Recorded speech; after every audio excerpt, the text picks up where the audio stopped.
Welcome back to my YouTube channel. आज मैं आप लोगों के लिए BSc, BA, BCom third year Hindi का एक इम्पॉर्टेंट क्वेश्चन लेकर आई हूँ। क्वेश्चन है, संस्कृति और परंपरा में अंतर स्पष्ट कीजिए। संस्कृति और परंपरा में अंतर स्पष्ट करना है।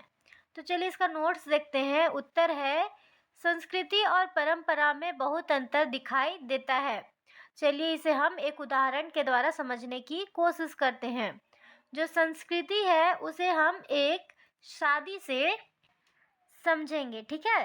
देखिए, जो शादी होता है, सभी की शादी होती है, तो शादी जो है वो क्या है, एक संस्कृति है। लेकिन शादी किस ढंग से हो रहा है, कैसे हो रहा है, वो क्या है, एक परंपरा है। जैसे देखिए, आज के लोग मंदिर में बहुत कम ही शादी करते हैं। ये क्या है, एक परंपरा है कि अब घर पे मंडप लगा के घर पे शादी करते हैं। लेकिन जो हमारे पूर्वज थे, हमसे जो पहले का जनरेशन था, हमारे दादा परदादा, वो क्या करते थे, मंदिर में शादी करते थे। तो वो उनका एक परंपरा था। और अब परंपरा क्या हो गया है कि लोग घर में शादी करते हैं। तो शादी जो करते हैं, शादी तो होता है, शादी सभी का होता है, तो वो क्या है, एक संस्कृति है, उसमें कोई बदलाव नहीं हुआ। लेकिन जो शादी करने का तरीका है, जो हमारा परंपरा है, वो बदला है। संस्कृति अमिट एवं अपरिवर्तनशील है। मतलब जो संस्कृति है वो कभी नहीं मिटता, वो न बदलता है।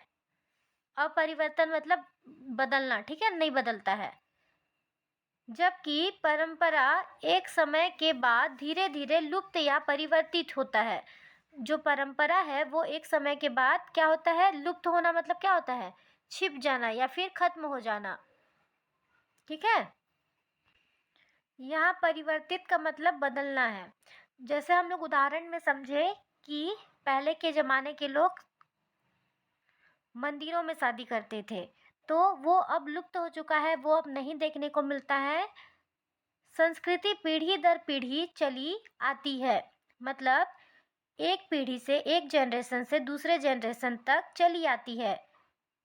जबकि परंपरा को नई पीढ़ी नए ढंग से देखने का प्रयास करती है, मतलब उसमें बदलाव लाती है। शिक्षा के विकास के साथ साथ परंपरा में नयापन देखा जाता है। संस्कृति सर्वमान्य होती है, जबकि परंपरा का निर्वाह सभी करते हों यह जरूरी नहीं। जैसे जैसे शिक्षा का स्तर बढ़ता जा रहा है, शिक्षा हमारे आसपास बढ़ता जा रहा है, सभी शिक्षित होते जा रहे हैं, वैसे वैसे लोगों का जीवन जीने का जो तरीका है वो भी बदलता जा रहा है। अब देखिए, यहाँ पर क्या कहा गया है, संस्कृति पीढ़ी पीढ़ी दर पीढ़ी चली आती है। जैसे जो शादी का एग्जाम्पल हम लोग लिए थे, तो शादी पुराने ज़माने वाले लोगों का भी होता था और अभी वाले का भी होता है, और आगे जो हमारे आगे का जो जनरेशन है उनका भी होगा। लेकिन जो शादी करने का जो ढंग है वो, उसमें क्या हो रहा है, परिवर्तन हो रहा है। तो वो हमारी परंपरा है, और जो शादी हो रहा है वो क्या है, हमारा संस्कृति है। और जो संस्कृति है वो सर्वमान्य होती है, सभी के लिए होती है, जबकि जो परंपरा है उसको सभी निभाएं ऐसा जरूरी नहीं है। हमारा टॉपिक यहीं ख़त्म हुआ। अगर आपको हमारे चैनल से हेल्प मिलती हो तो प्लीज़ हमारे चैनल को सब्सक्राइब करें और कमेंट कर कर बताएं कि अगली वीडियो आपको किस टॉपिक पे चाहिए। Thank you.